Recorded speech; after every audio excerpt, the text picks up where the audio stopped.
जय हिंद दोस्तों, आप देख रहे हैं एग्जाम मेट जी और इस वीडियो में आपको प्रोवाइड कर रहा हूं जनरल स्टडीज़ का थर्ड पेपर हो चुका है 12 बजे और शाम को हम फोर्थ पेपर देखेंगे। ठीक है, तो ये इस पेपर से रिलेटेड आप क्या करिएगा, आज सिलेबस देख लीजिएगा अच्छे से। ठीक है, सिलेबस अच्छे से कवर करिएगा। थोड़ा सा इन्फॉर्मेशन दे दूं, 1 से 10 तक जो प्रश्न होंगे वो 150 शब्दों में लिखने हैं और 11 से 20 तक जो प्रश्न हैं वो आपको 250 शब्दों में लिखने हैं। ठीक है, तो लगभग 4000 शब्द आपको लिखने होते हैं क्योंकि 20 प्रश्न होते हैं। ठीक है, सभी प्रश्न करना अनिवार्य है। तो देखते हैं क्या क्या इसमें इकोनॉमी से संबंधित ये पेपर है, अधिकतम प्रश्न वहीं से आते हैं। तो पहला प्रश्न है, समावेशी समृद्धि एवं संपोषणीय विकास के परिप्रेक्ष्य में अंतरपीढ़ी और आंतरपीढ़ी और अंतरपीढ़ी, ठीक है, ये दोनों पीढ़ियों की बात हो रही है, जो अभी चल रही है पीढ़ी और आने वाली पीढ़ी, साम्य के विषयों में व्याख्या कीजिए। ठीक है, तो इसमें समावेशी विकास से संबंधित प्रश्न अक्सर आते रहते हैं। ये बहुत ही बेसिक प्रश्न है। बेसिक यदि आपको जानकारी होगी और आपने यदि बेसिक जो आपका इकोनॉमी से संबंधित टर्म्स पढ़ते हो आप और रेगुलर वे में आप योजना कुरुक्षेत्र पढ़ते हो तो इसको बहुत आसानी से आप इसका जवाब दे सकते हो। ठीक है, दूसरा प्रश्न है, संभाव्य जीडीपी, ठीक है, को परिभाषित कीजिए। ये संभाव्य जीडीपी क्या है, इसका डायरेक्ट मेंशन आया था किसमें, योजना में। आप देखोगे ओपन करके तो आपको समझ में आ जाएगा। परिभाषित कीजिए, उसके निर्धारकों की व्याख्या कीजिए। वे कौन से कारक हैं जो भारत को अपने संभाव्य जीडीपी को साकार करने से रोकते हैं। ठीक है, तो पूरा का पूरा एक लेख था, उसमें से ये ले लिया गया है। तीसरा है, भारत में कृषि उत्पादों के परिवहन एवं विपणन में मुख्य बाधाएं क्या क्या हैं। कृषि उत्पादों की जो परिवहन और विपणन जो होता है यानी व्यापार होता है और परिवहन से संबंधित क्या क्या मुख्य बाधाएं हैं उनको आपको लिख देना 150 शब्दों में। ये सब आते रहते हैं। ठीक है, योजना कुरुक्षेत्र में से पूरे प्रश्न पूछे गए हैं। देश में खाद्य प्रसंस्करण क्षेत्र की चुनौतियों एवं अवसरों क्या हैं। खाद्य प्रसंस्करण को प्रोत्साहित कर कृषकों की आय में पर्याप्त वृद्धि कैसे की जाती है। बहुत ही इंटरेस्टिंग एक तरह से ये प्रश्न है और अक्सर आता रहता है खाद्य प्रसंस्करण से। ठीक है, खाद्य प्रसंस्करण होता क्या है ये आप योजना कुरुक्षेत्र पढ़ोगे बहुत आसानी से समझ में आ जाएगा। वैसे नॉर्मली मैं थोड़ा सा आपको बता दूं अभी क्या होगा बता करके, ठीक है, बाद में मैं कभी बताऊंगा आपको वरना टाइम लग जाएगा। अभी केवल प्रश्न देखिए, इसका मैं लिंक आपको डिस्क्रिप्शन कमेंट बॉक्स में दे दूंगा, टेलीग्राम चैनल पर भी इसे मैं डाल दूंगा, तो वहाँ से जाके आप इसे डाउनलोड कर लीजिएगा। नैनो टेक्नोलॉजी से आप क्या समझते हैं, क्योंकि साइंस एंड टेक्नोलॉजी संबंधित प्रश्न इसमें आते हैं और डायरेक्ट देखिए बहुत बेसिक सा प्रश्न पूछ लिया गया है नैनो टेक्नोलॉजी से। कोई सोच नहीं सकता था कि नैनो टेक्नोलॉजी से प्रश्न आ सकता है। ठीक है, क्योंकि ये थोड़ा सा पुराना हो गया है नैनो टेक्नोलॉजी। ठीक है, नैनो टेक्नोलॉजी से आप क्या समझते हैं और यह स्वास्थ्य क्षेत्र में कैसे मदद कर रहा है। स्वास्थ्य क्षेत्र में नैनो बट्स बन रहे हैं। ठीक है, नैनो जो है इंजेक्शन बन रहे हैं जिससे क्या होता है कि बिल्कुल टारगेटेबल, यानी कि कोई मान लीजिए चलिए कोई प्रॉब्लम है ब्लड के अंदर किसी पर्टिकुलर क्षेत्र में, तो वहाँ पर ऐसा इंजेक्शन नैनो छोटा बहुत छोटी आकार में एक तरह से क्या किया जाता है, वहाँ पर इंजेक्ट किया जाता है।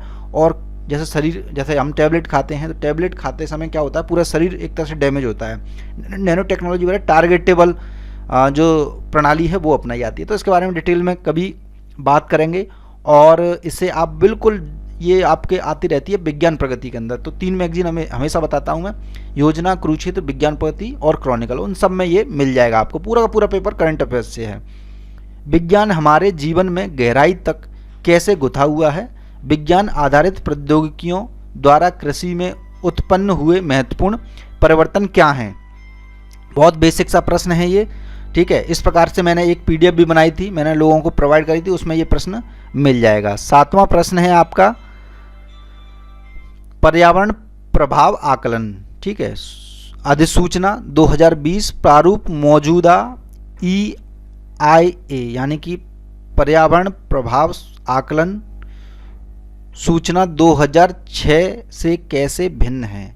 बहुत ही इंटरेस्टिंग है ये, आपको योजना कुरुक्षेत्र दोनों में आया हुआ है ये। ठीक है, योजना में आपको मिल जाएगा ये पूरा का पूरा, लोग पढ़ते रहते हैं ना यानी क्या क्या, और इसके बारे में दिया हुआ है। ठीक है, तो मैं आपको बताऊंगा, आप जुड़ जाइएगा हमारे चैनल से और डिटेल में जानकारी दूंगा कहाँ से ये प्रश्न बनते हैं डायरेक्ट, यानी कि बहुत मुश्किल से आपको मान के चलिए 20 प्रश्न आ रहे हैं, तो 20 प्रश्नों के लिए मुश्किल से आपको 200 टॉपिक आप खोज सकते हो। 150 से 200 टॉपिक वहीं से बन जाते हैं। हर मैगजीन से एक प्रश्न बनता है। जो आपकी योजना कुरुक्षेत्र मैगजीन है, हर मैगजीन से एक एक प्रश्न यहाँ पर आ जाता है और आप पढ़ते रहते हो, उल्टी चीज़ें यूट्यूब पर देख करके अपना समय बर्बाद करते हो। वरना बैठ करके 4-5 महीने यदि आप बैठ लिए अच्छे से, तो बिल्कुल डेफिनेटली बहुत सिंपल सी तैयारी हो जाती है।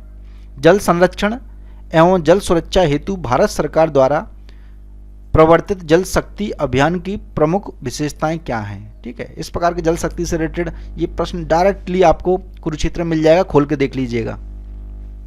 यानी कि अगर आपने पढ़ा होगा तो, जिन लोगों ने पढ़ा होगा वो अच्छे से करके आएंगे, वरना पढ़ते रहिए आप। कुछ लोग तो अभी भी मुझसे क्या पूछ रहे थे कि सर योजना कुरुक्षेत्र की जिस्ट पढ़ लें क्या? अबे मूर्खो, अबे जिस्ट से क्या होगा? जिस्ट आपको अपने दिमाग में बनानी है। आप जो बताया जा रहा है वो पढ़िए। योजना कुरुक्षेत्र मैगजीन नहीं पढ़ोगे कुछ नहीं होने वाला है। आप जिस्ट पढ़ते रहिए, फिर तो उतने ही जिस्ट जैसे नंबर आते हैं ना, तभी तो 50% पे टॉपर हो जाता है। साइबर अपराध, नेक्स्ट प्रश्न है, साइबर अपराध के विभिन्न प्रकारों और इस खतरे से लड़ने के आवश्यक उपायों की विवेचना करिए। साइबर अपराध से रिलेटेड इंटरनल सिक्योरिटी से संबंधित ये प्रश्न आ गया। साइबर अपराध अक्सर चलता रहता है, आप सभी को पता है, ठीक है, तो उससे जुड़ा हुआ प्रश्न है। ये डायरेक्ट आपको विज्ञान प्रगति में मिल जाता है और आपका योजना कुरुक्षेत्र में भी ये आया हुआ है। नेक्स्ट प्रश्न है आपका, प्रभावी सीमावर्ती क्षेत्र प्रबंधन हेतु हिंसावादियों को स्थानीय समर्थन से वंचित करने के आवश्यक उपायों की विवेचना कीजिए। स्थानीय लोगों में अनुकूल धारणा प्रबंधन के तरीके भी सुझाइए। ठीक है, ये भी आपका इंटरनल सिक्योरिटी से संबंधित है।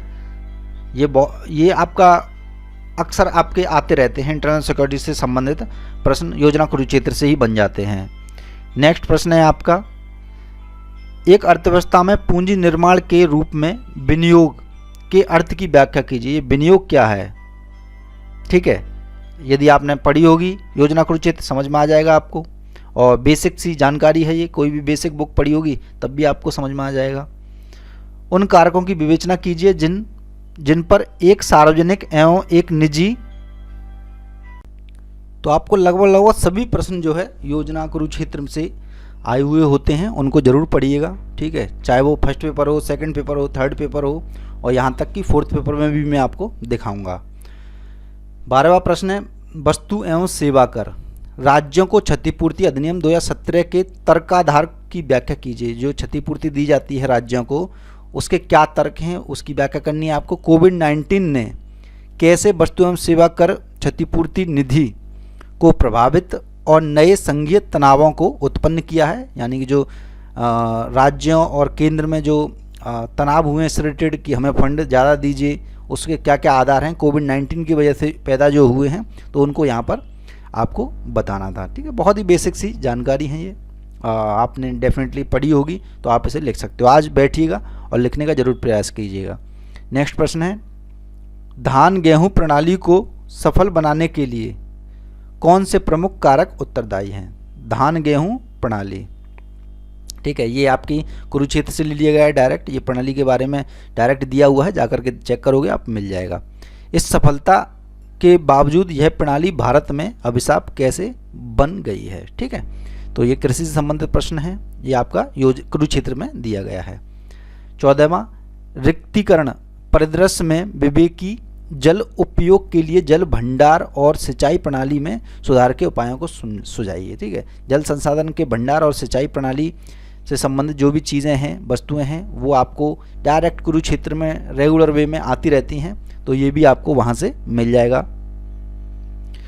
इसके लिए कोई एक्स्ट्रा बुक पढ़ने की ज़रूरत नहीं होती है दोस्तों, मेंस के लिए या फिर प्री के लिए। योजना कुरुक्षेत्र, विज्ञान प्रगति, ठीक है, ये 3 अगर आपने पढ़ ली ना मूल, तो यहीं से सब कुछ एक तरह से प्रश्न बनते हैं।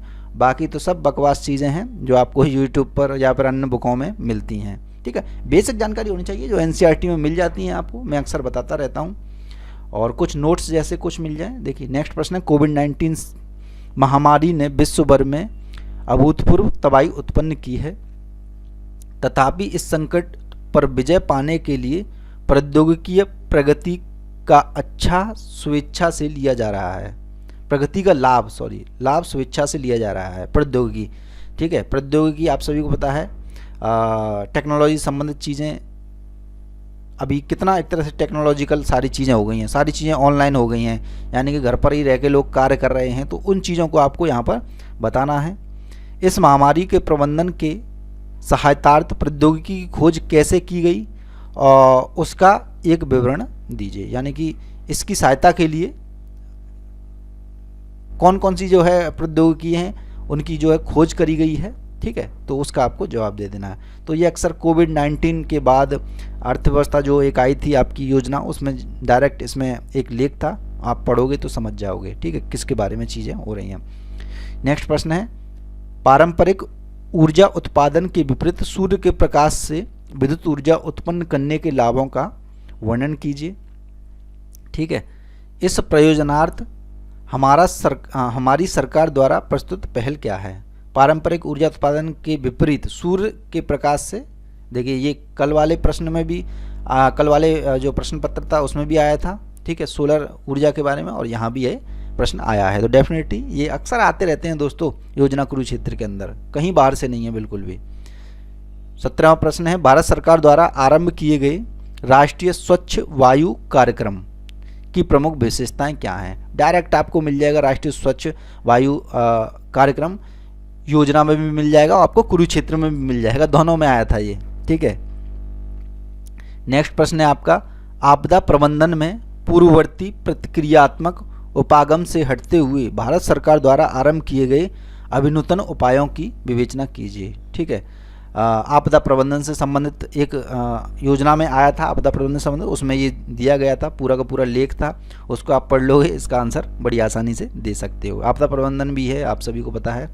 19वां है, भारत के पूर्वी भाग में वामपंथी उग्रवाद के निर्धारक क्या हैं। वामपंथी उग्रवाद आपने नाम सुना है, अक्सर जो है चर्चा होती रहती है, तो इसके बारे में ये पूछ लिया गया है। पूर्वी भाग में बात करी जा रही है तो समझ गए होंगे, लेकिन कोई भी अतार्किक उत्तर नहीं लिखना था इसमें।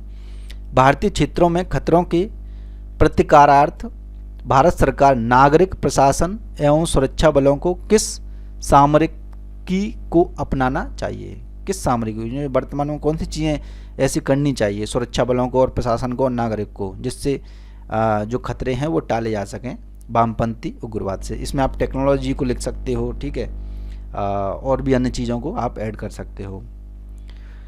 20वां प्रश्न है, आंतरिक सुरक्षा खतरों तथा नियंत्रण रेखा सहित म्यांमार, बांग्लादेश और पाकिस्तान सीमाओं पर सीमा पार अपराधों का विश्लेषण कीजिए, ठीक है। विभिन्न सुरक्षा बलों द्वारा इस संदर्भ में निभाई गई भूमिका की विवेचना कीजिए, ठीक है। ये हुए प्रश्न। अब ये सोचिए कि कुछ मूर्ख लोग हैं, अब इसके लिए भी क्या मांगते हैं, वो किताब मांगते हैं कि सर जी आपदा प्रबंधन की कौन सी किताब पढ़ लें हम। अब इसमें आपदा प्रबंधन से रिलेटेड जो प्रश्न पूछे गए हैं वो आपके योजना कुरुक्षेत्र से आएंगे या फिर किसी किताब से आएंगे, किसी बेवकूफ़ द्वारा लिखी हुई किताब से आएंगे। मैं उसे क्यों कह रहा हूँ, क्योंकि उसे अपनी किताब बेचनी है, इस कारण से। यूपीएससी में प्रश्न बनते कहाँ से हैं उसको पता है कुछ, वो तो अपनी किताब बेचने पर लगा हुआ है, आप खरीदने पर लगे हुए हो। सिंपल सी 30 रुपये की मैगजीन आती है योजना, 20-25 रुपये की मैगजीन आती है कुरुक्षेत्र। इन दो मैगजीन को आप पढ़ लोगे, पूरा का पूरा आपको कवर हो जाएगा। और ये केवल इसी की बात नहीं है, प्री की भी बात कह रहा हूँ मैं, ये मैंने आपको दिखाया भी है पुराने उसमें। आंतरिक सुरक्षा से संबंधित, अब क्या किताब पढ़ोगे आप आंतरिक सुरक्षा से संबंधित कि पाकिस्तान में ये घटना घटित हुई 10 साल 50 साल पहले, हाँ जानकारी होनी चाहिए डेफिनेटली। तो वो तो आपको न्यूज़ चैनल वगैरह या फिर कोई भी आप कुछ भी आप पढ़ोगे नॉर्मली देखते ही हो न्यूज़पेपर के अंदर, उसके लिए बुक पढ़ने की ज़रूरत नहीं होती है।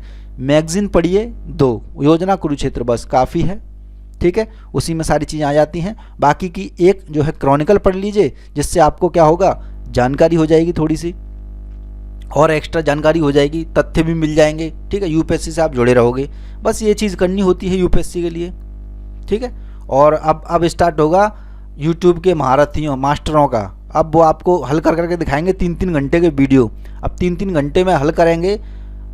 उनके दादा ने भी कभी हल किए हैं प्रश्न, ठीक है, किए होते तो आज वो यहाँ पर पढ़ा थोड़े ना होते, आज वो IAS होते, ठीक है।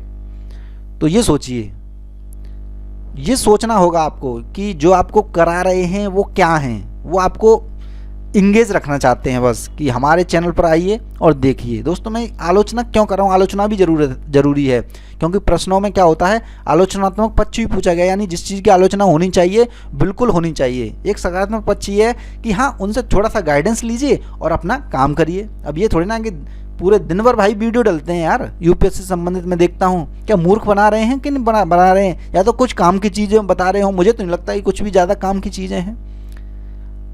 काम की चीज़ें होंगी भी तो 1 लाख काम की चीज़ देने के बाद में अगर 10 काम की चीज़ आ जाए तो वो तो वेस्टेज है ना, 10 याद कैसे रहेगा दोस्तों। तो ये चीज़ आपको समझनी होगी।